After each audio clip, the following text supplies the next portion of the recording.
Bussy Anand, Aadhav Arjuna, John Arokiasamy இவங்களே எல்லாம் முடிவு பண்ணி இவங்களே வந்து எக்ஸிக்யூட் பண்ண ஆரம்பிச்சிடுறாங்க அப்படிங்கறதான் பிரதானமா வைக்கக்கூடிய குற்றச்சாட்டாவே இருக்கு. ஜான் தான் எல்லாமே. ஒன்று இல்ல, தமிழக வெற்றி கழகத்தை பொறுத்த வரைக்கும் ஜான் தான் எல்லாமே. இல்லை சிஸ்டம் அது ஒன்று சொல்கிறேன். தலைவர் வந்து எந்த வேலையும் பெரிய ஸ்டாராக இருந்து அதை விட்டுட்டு அவுட் அண்ட் அவுட் முழு நேரமும் அந்த பாலிடிக்ஸ் தான் கவனம் கிடைச்சார்.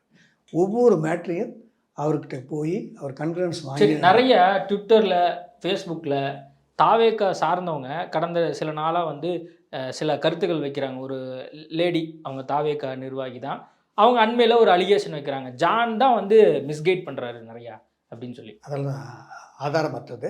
இந்த மாதிரி ஒரு செய்தி வருது, நான் தலைவருக்கு போகுதா இல்லையா? இப்ப இதே இடத்துல நீங்க ஜெயலலிதா இருக்கும்போது ஒரு குற்றச்சாட்டு வருதுன்னா ஜெயலலிதா என்ன பண்ணியிருந்திருப்பாங்க? அவர் என்ன பண்ணாங்களோ அதான் தலைவர் பண்றாரு. அவங்க அதை சொன்னாங்க, என்ன இப்படி கேட்குது அப்படின்னு சொல்லும்போது அவங்க கேட்பாங்க. தலைவர் விஜய் அவர்கள் ஜானை கூப்பிட்டு கேட்பாரா? புசி ஆனந்த் கூப்பிட்டு கேட்கிறாரா? டெய்லி ஆன் டெய்லி பேசிஸ், ரேண்டமா இல்ல, டெய்லி அவங்க வந்து ரிப்போர்ட் பண்ணணும் தலைவர்கிட்ட. தலைவர் கேட்பாரு, இன்ஸ்ட்ரக்ஷன் கொடுப்பாரு. அப்படித்தான் நடந்துட்டு இருக்கு. இதெல்லாம் நாங்க வந்து இதுதான் எக்ஸிபிஷன். இத வந்து நம்ம வந்து சப்ரஸ் பண்ண முடியாது. இது வந்து நடக்காம இருக்கிறதுக்கு என்ன பண்ணணும் அப்படின்னு கூட விஜய் கேட்க மாட்டாங்க. அதாவது அது கேட்டதும் செய்யறாரு.